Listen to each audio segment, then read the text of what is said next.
वो कहते हैं जी जान है तो जहान है। जब भी आप किसी हाउसिंग सोसाइटी में शिफ्ट होते हैं तो सबसे पहला सवाल किसी कंसल्टेंट से ये होता है कि वहाँ की हेल्थ एक्टिविटीज़ कैसी हैं, वहाँ पे जो हेल्थ की सहूलियात हैं, अगर कोई भी खुदा न ख्वास्ता कोई एमरजेंसी होती है तो हमें क्या क्या सहूलियात अवेलेबल होती हैं। आज ही हम लोग MPCHS के प्रोजेक्ट B17 में मल्टी मेडिकल सेंटर में आए हैं और आज हम इनके मिलेंगे इनके स्टाफ से और ये इस बारे में हमें गाइड करेंगे भाई अंदर सहूलियात है क्या क्या। बेसिकली ये वीडियो आप तमाम लोगों के लिए जो अंदर रिहायशी हैं या शिफ्ट होना चाहते हैं या आपका प्लॉट है, ताकि आपको पता हो कि अगर कल फ्यूचर में आप यहाँ पे अंदर रिहाइश पजीर होते हैं तो आपको क्या क्या सेहत की सहूलियात मिलेगी। आइए जी चलते हैं अंदर।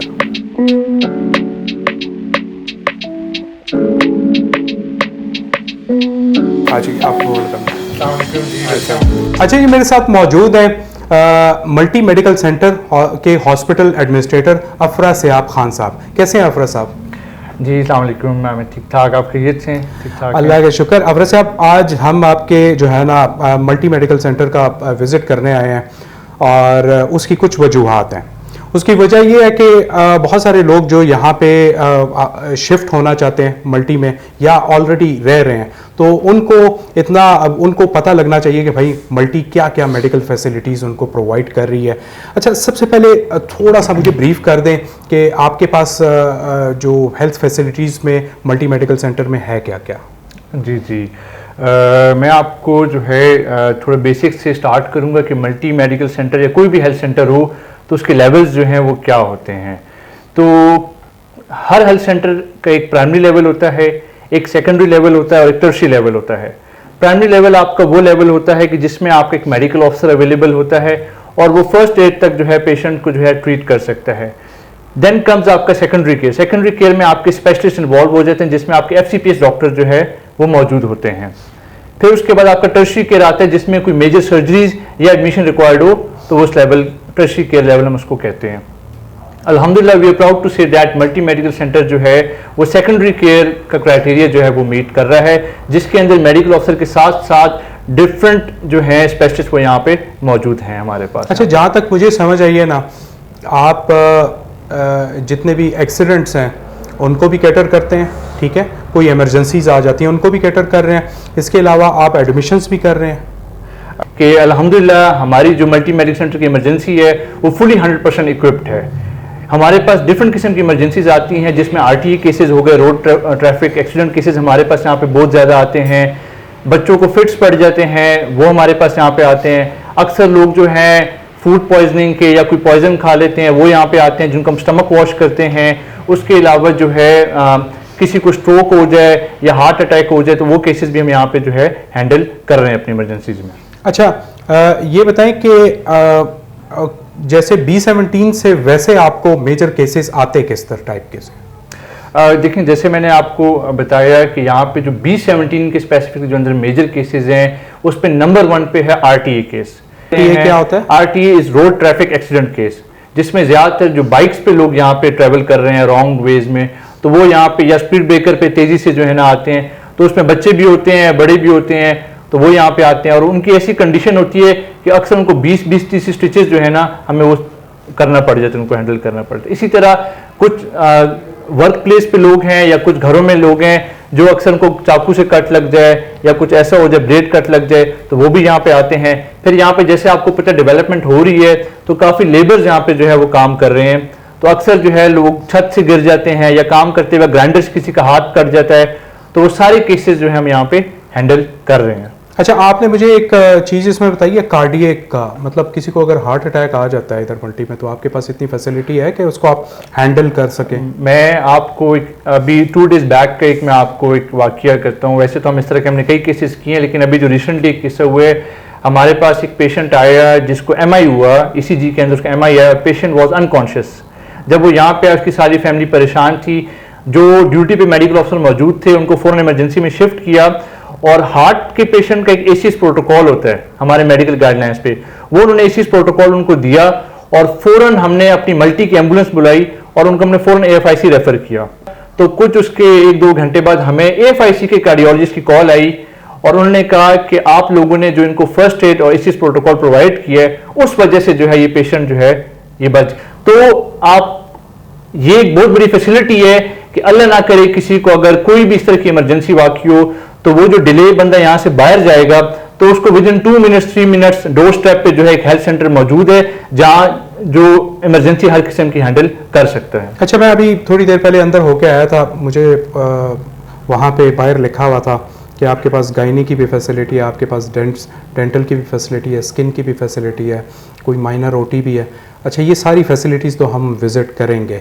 वैसे ये मुझे बता दें कि यहाँ पे कोई गायनी में कोई इस तरह केसेस होते हैं, लाइक डिलीवरी के केसेस भी हैंडल किए जाते हैं? जी बिल्कुल, हमारे पास बहुत अच्छा यहाँ पे मैटरनिटी डिपार्टमेंट हमने यहाँ लास्ट केस कब आया था आपके पास? लास्ट केस हमारे पास अभी 2 डेज पहले केस आया नॉर्मल डिलीवरी का, और अल्हम्दुलिल्लाह हमने 15 डिलीवरीज यहाँ पे सक्सेसफुल कर चुके नॉर्मल डिलीवरी। चलिए, ये तो बड़ी अच्छी बात होगी, और बस चलते हैं और विज़िट करते हैं ताकि अपने लोगों को दिखा सकें कि भाई कि ये जितनी भी बातें कर रहे हैं वाकई में ये मौके पे मौजूद हैं। जी श्योर, चले चलते हैं।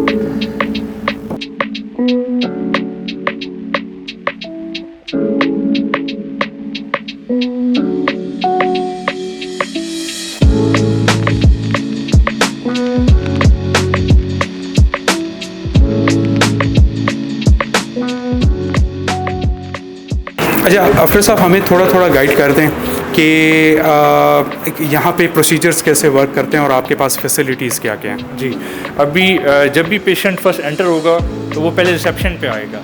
रिसेप्शन पे आएगा, अब उसका जो भी मसला है, अगर उसने किसी डॉक्टर को चेकअप कराना है या उसने कोई फैसिलिटी इस्तेमाल करनी है कोई भी, तो वो यहाँ पे आके जो है रिसेप्शन पे जो स्टाफ बैठा है वो उसको यहाँ पे इन्फॉर्म करेगा और गाइड करेगा।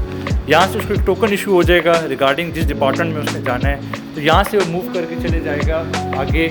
जो हमारा ये नर्सिंग काउंटर है, यहाँ पे नर्सिंग काउंटर पे जो है नर्स मौजूद होती है, वो यहाँ पे जो है अपनी स्लिप या टोकन इशू करेगा।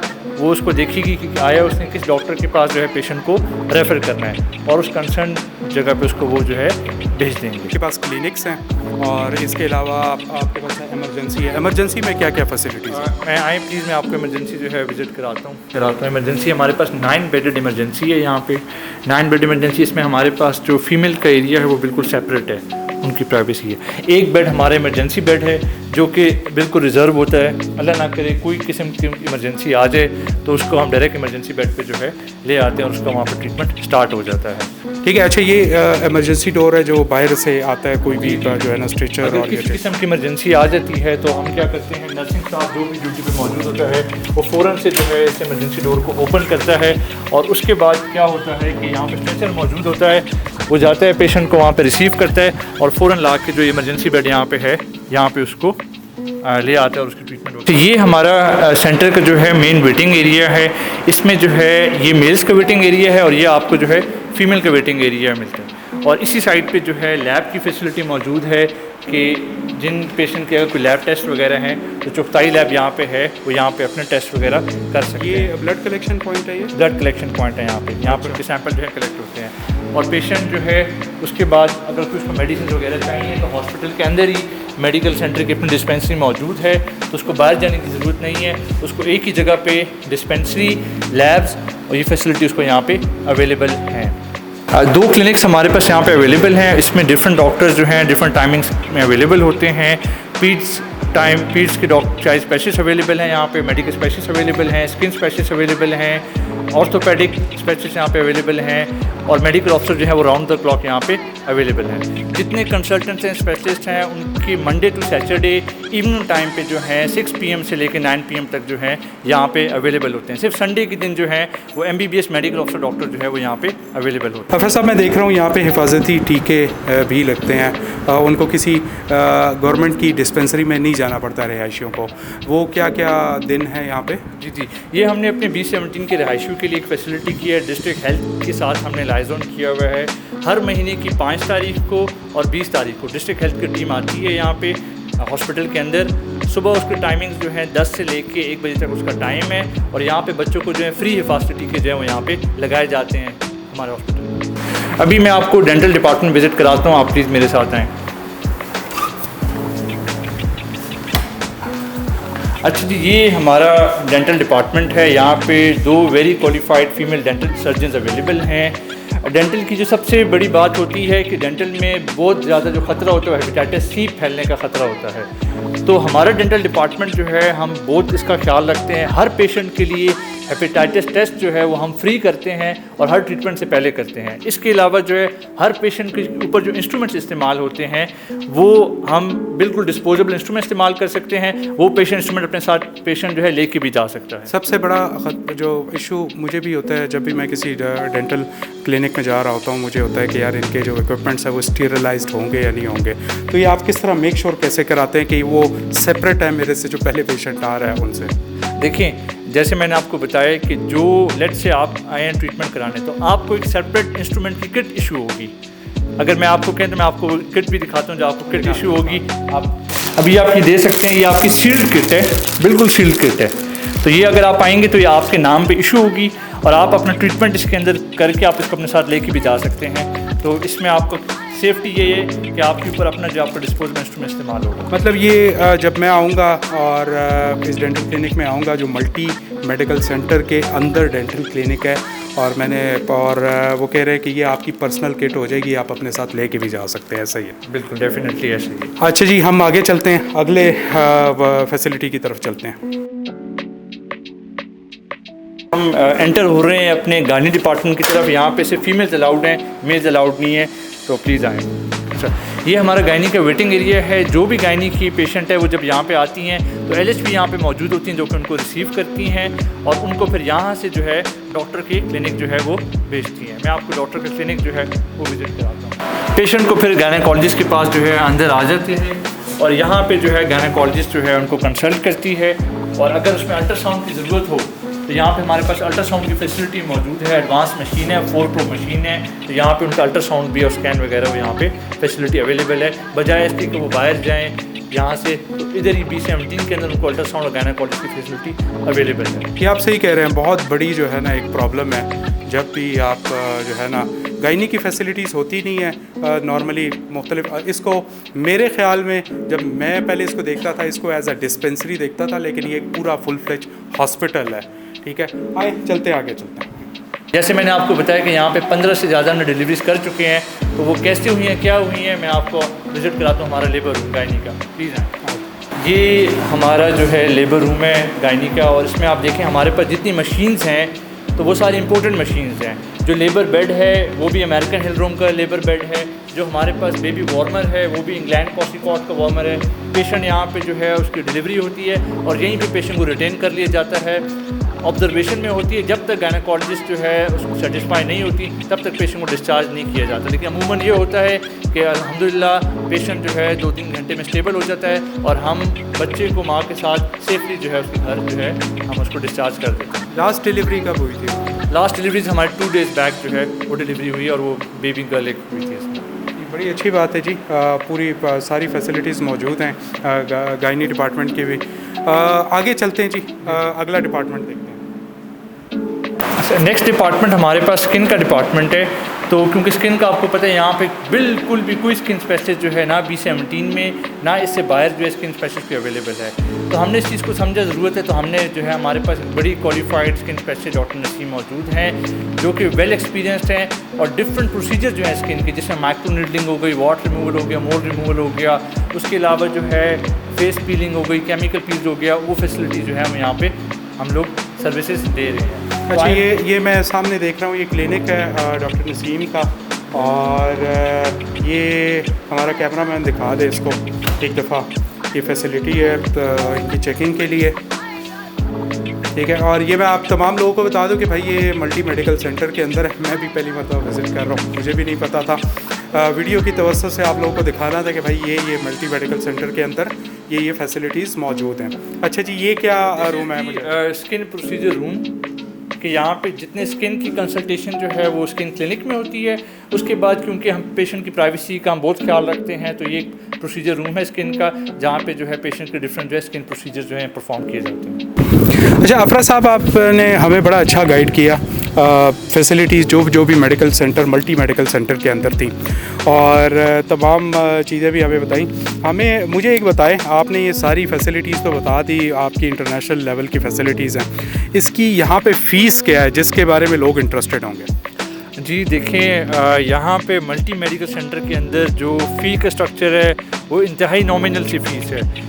जितने हमारे MBBS डॉक्टर्स हैं उनकी फ़ीस जो है वो 500 है, और जितने हमारे कंसल्टेंट्स हैं स्पेशली जिनका एक्सपीरियंस 10 ईयर्स से ज़्यादा है उनकी फ़ीस 1000 है। जबकि आप देखें, अगर इधर से आप B17 से बाहर जाते हैं, ये वो कंसल्टेंट्स यहाँ पे बैठते हैं जो कि शिफा इंटरनेशनल के हैं।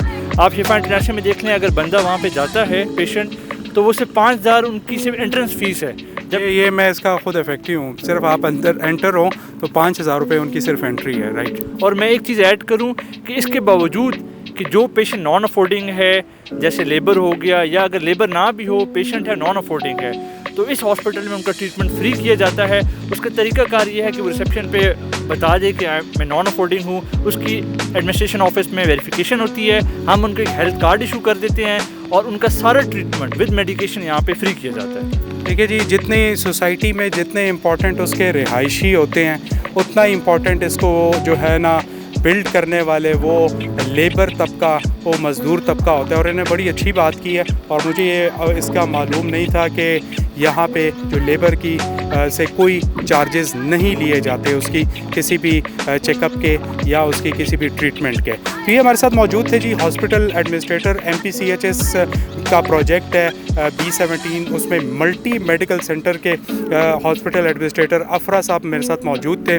बहुत बहुत शुक्रिया जी, और हमें बड़े डिटेल से आपने गाइड किया।